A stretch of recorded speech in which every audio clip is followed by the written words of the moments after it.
स्वस्ति श्री गणेशाय नमः।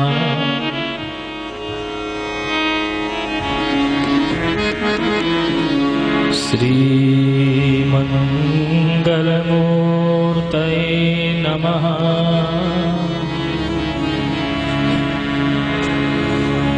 मातृपितृचरणकमलेभ्यो नमः।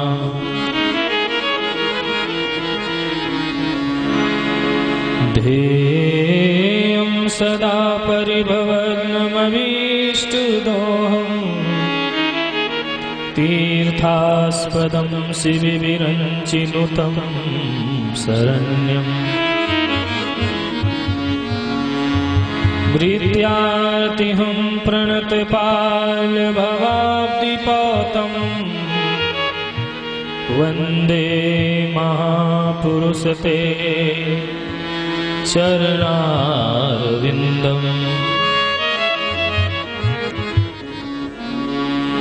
नारायणं नमस्कृत्य नरं चैव नरोत्तमम् देवीं सरस्वतीं व्यासं ततो जयमुदीरये।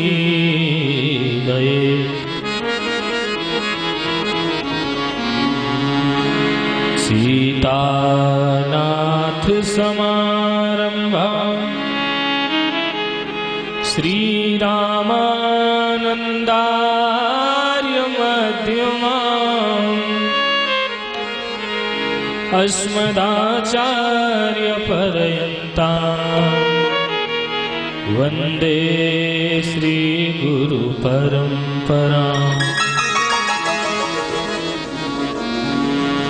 अतुलितबलधामं हेमशैलाभदेहम्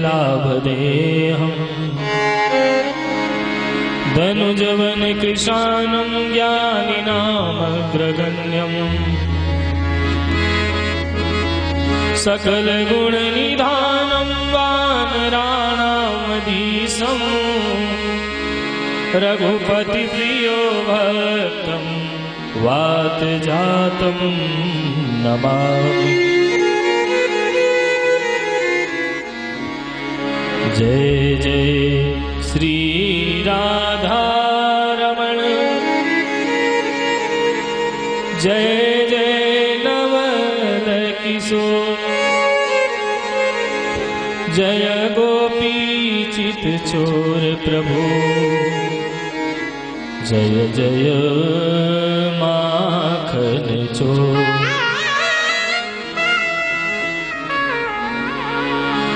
लेत सदा सुधि दीन की सहज दया के धाम जननी जनक इस जीव के प्रभु श्री सीताराम। आइए हनुमान जी विराजिए कथा करूं मति अनुसार प्रेम सहित गादी धरो पधारिय पवन कुमार पधारिय पवन कुमार। नारायण नारायण लक्ष्मी रमणा नारायण नारायण नारायण लक्ष्मी रमणा नारायण नारायण नारायण लक्ष्मी रमणा नारायण नारायण नारायण नारायण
नारायण लक्ष्मी रमणा नारायण। प्रेम से तालियां बजाते हुए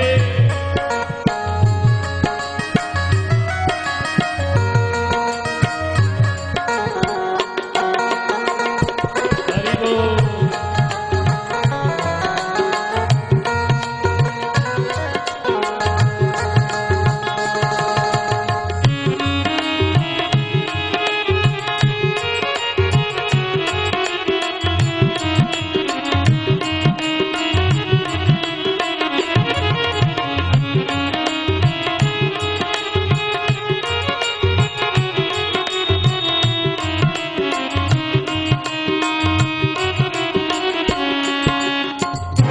नारायण नारायण नारायण नारायण नारायण नारायण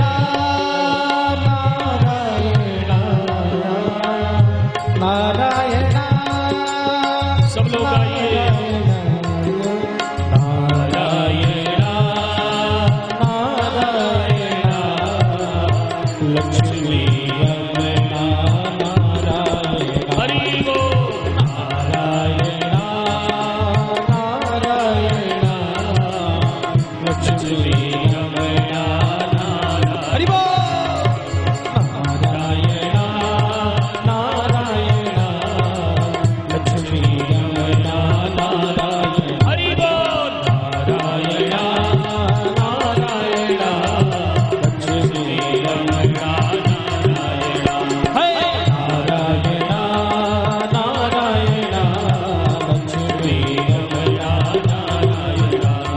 नारायण नारायण लक्ष्मी रमणा नारायण। हे लक्ष्मी रमणा नारायण लक्ष्मी रमणा नारायण। हे लक्ष्मी रमणा नारायण लक्ष्मी रमणा नारायण।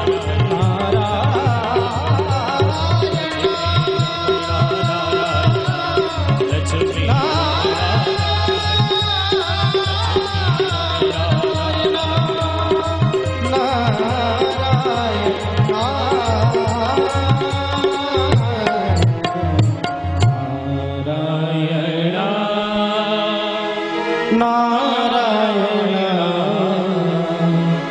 लक्ष्मी रमणा नारायण। बोले नारायण भगवान की जय। भक्त वत्सल भगवान की जय। जय श्री राधे।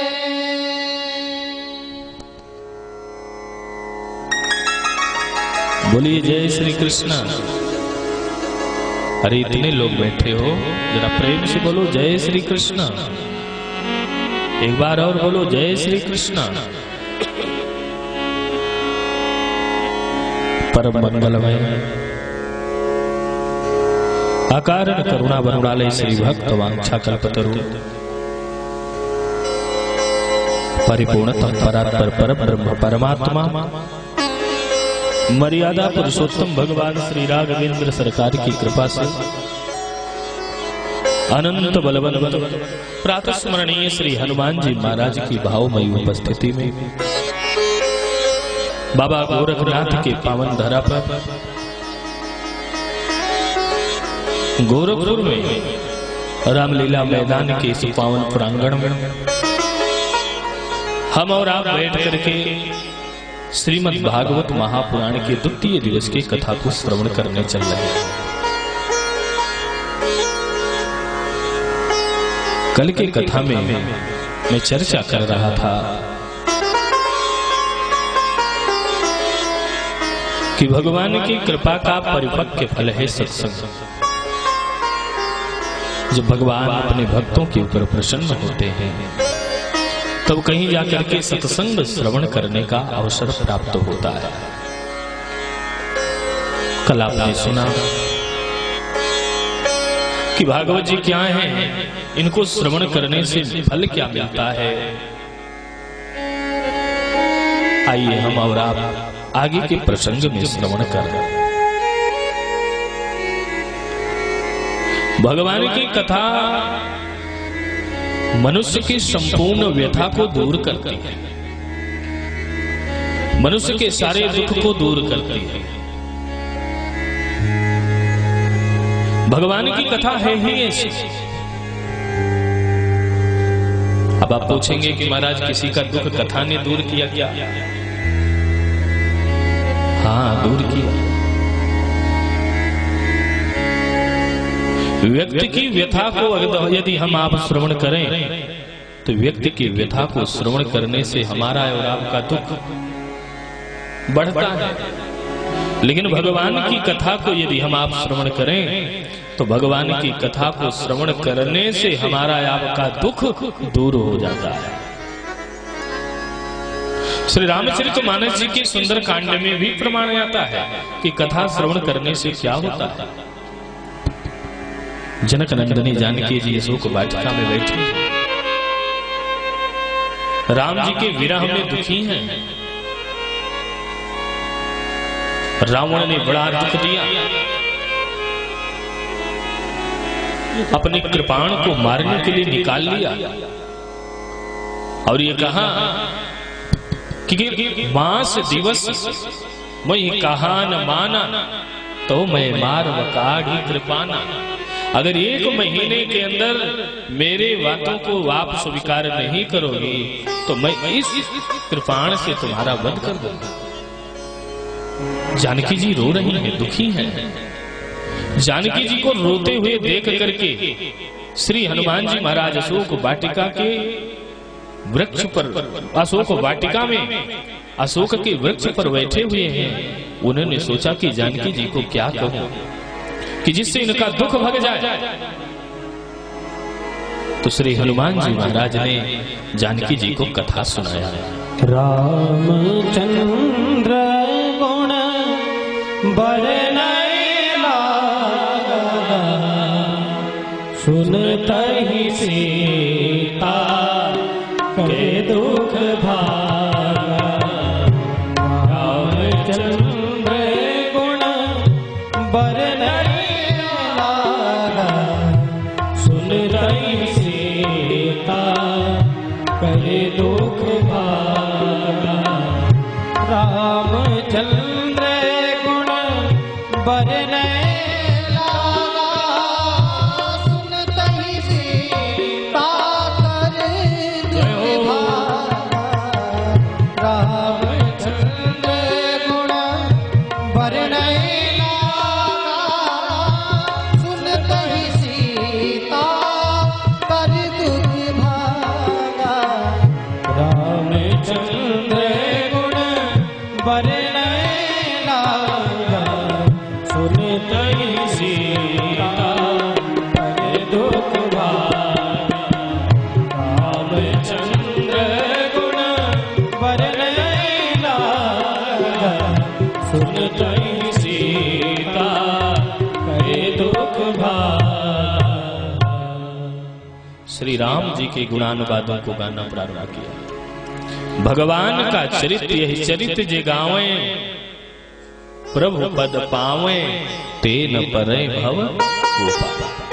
जो भगवान की कथा को श्रवण कर लेते हैं, ठाकुर जी की कथा को श्रवण करते हैं, भागवत जी की कथा को श्रवण करते हैं, उन्हें भय भव भूप में नहीं आना पड़ता। जरा मुस्कुराते हुए राधे राधे बोलना पड़ेगा और प्रेम से बोलना पड़ेगा। अरे गोरखपुर की धरा से वृंदावन तक तो आवाज पहुंचनी चाहिए, और प्रेम से बोलिए ना। मेरे भाई आइए कथा में हम आप प्रवेश करें। श्रीमद् भागवत महापुराण के महात्म्य में वर्णन आता है कि नैमिषारण्य क्षेत्र में 88,000 ऋषिगण बैठे हैं और उसी में एक सूत जी नाम के महात्मा विराजमान है। नैमिषारण्य का अर्थ है कि जहां पर हमारा एक भी क्षण, एक भी निमिष बिना भगवान के भजन के व्यर्थ ना हो, उसको नैमिषारण्य कहते हैं। और आज तो यहाँ निमिषारण्य भी, बनारस भी, अयोध्या भी और गोरखपुर के गोरखनाथ बाबा की भी कृपा विराजमान है। गोपाल जी हमारे निमिषारण्य से चल के आए, सतीश जी बनारस की धरती से आए हैं, मैं स्वयं अयोध्या जी से आया हूं। तो ये आप समझिए कि आज तो यहां संगम हो रहा है। निमिषारण्य का अर्थ है जहां पर एक भी क्षण बिना भगवान के कथा, भगवान के सत्संग से रिक्त ना हो, उसी को नाम निमिषारण्य है। नेमिषे सुतमासीन मभिवाद्य महामतिम कथामृत रसास्वाद कुशला सौनको रवि। निमिषारण्य की धरती पर 88,000 ऋषियों ने सूत जी से प्रश्न किया, महाराज जी मुझे भगवान की कोई ऐसी कथा सुनाइए कि जिससे मेरे जीवन की हृदयगत अंधकार दूर हो जाए। अरे भैया, संसार में अंधेरा रहे तो सूर्य नारायण भगवान जो ही प्रकट होते हैं सारा अंधेरा दूर हो जाता है। लेकिन हमारे आपके हृदय रूपी शरीर में, हृदय में नाना प्रकार के अंधकार भरे हुए हैं, काम, क्रोध, लोभ, मोह, ममता, अभिमान। इसका निस्तारण कैसे हो, ये कैसे दूर होगा? अज्ञान अध्वांत विध्वंस कोटि सूर्य समप्रभ सूताख्या ही कथा सारम मम कर्ण रसायन। हे महाराज जी, मुझे ऐसी कथा सुनाइए जिससे मेरे कानों को रसायन मिल जाए। और देखो, भगवान की कथा को उसी को सुनाना चाहिए ना जो भगवान के कथा का अधिकारी हो।